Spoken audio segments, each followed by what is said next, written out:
ব্রাহ্মণবাড়িয়া 2 আসন থেকে নির্বাচিত মাননীয় সদস্য রুমিন ফারহানা, আপনার সময় 1 মিনিট। মাননীয় স্পিকার, আপনাকে ধন্যবাদ।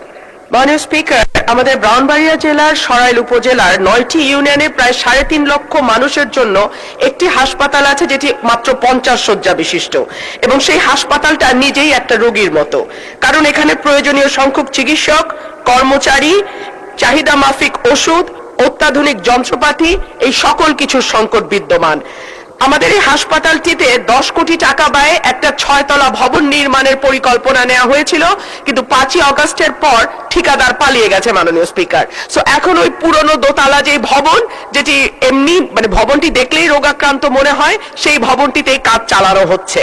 জানা গেছে এই হাসপাতালে কনসালটেন্ট সহ চিকিৎসকদের 9টি, নার্সের 6টি, মেডিকেল টেকনোলজিস্টের 2টি, ফিল্ড স্টাফের 15টি, স্বাস্থ্য সহকারী 8টি এবং আদার্স 19টি, প্রেষণে থাকা পদ সহ 64টি পদ শূন্য রয়েছে। সুতরাং মাননীয় স্পিকার, ধন্যবাদ মাননীয় সদস্য।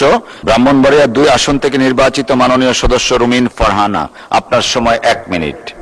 ধন্যবাদ মাননীয় স্পিকার। মাননীয় স্পিকার, আমার নির্বাচনী এলাকা ব্রাহ্মণবাড়িয়া 2 এর অন্তর্গত আশুগঞ্জ উপজেলা দেশের অন্যতম গুরুত্বপূর্ণ শিল্প, জ্বালানি এবং বাণিজ্য কেন্দ্র হিসেবে প্রতিষ্ঠিত।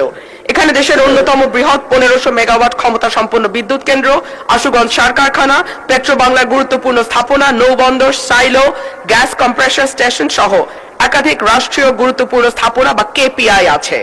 পাশাপাশি 4 শতাধিক চাতাল কল, auto rice mill, dryer industry, প্রায় 40টি বাণিজ্যিক ব্যাংকের কার্যক্রম আশুগঞ্জকে জাতীয় অর্থনীতির একটি শক্তিশালী কেন্দ্রবিন্দুতে পরিণত করেছে। দেশের মোট চালের চাহিদার প্রায় 25% আসে আশুগঞ্জ থেকে, এবং বিপুল সংখ্যক ব্যবসায়ী, শ্রমজীবী, পেশাজীবী মানুষ এখানে বসবাস করে এবং কর্মসংস্থানের সঙ্গে যুক্ত। এর ধারাবাহিকতায় আশুগঞ্জ এলাকায় দ্রুত জনসংখ্যা বৃদ্ধি পেয়েছে, বাজার, শিল্পাঞ্চল, আবাসিক এলাকা, নগর গড়ে উঠেছে। মাননীয় স্পিকার, আমার দাবি হচ্ছে এই আশুগঞ্জকে পৌরসভা ঘোষণা করা হোক।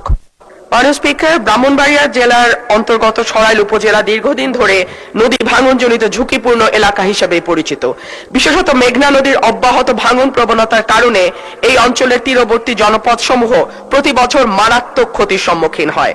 বর্তমানে পানিশ্বর ইউনিয়নের পালপাড়া, শাখাইতি ও সোলাবাড়ি গ্রাম এলাকার নদী ভাঙন অত্যন্ত তীব্র আকার ধারণ করেছে, যা প্রতিদিন বর্ষা সামনে আসছে এবং এই ভাঙন প্রতিদিন আরো খারাপের দিকে যাচ্ছে।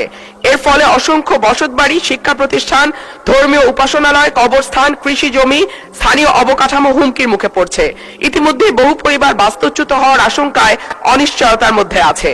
অত্র এলাকায় যথাসময়ে কার্যকর প্রতিরোধমূলক ব্যবস্থা গ্রহণ না করা হলে পরিস্থিতি আরো ভয়াবহ আকার ধারণ করতে পারে, যা স্থানীয় জনজীবন, খাদ্য নিরাপত্তা, আর্থসামাজিক স্থিতিশীলতার উপর দীর্ঘমেয়াদী নেতিবাচক প্রভাব ফেলবে। আমি মাননীয় মন্ত্রীর দৃষ্টি আকর্ষণ করছি এবং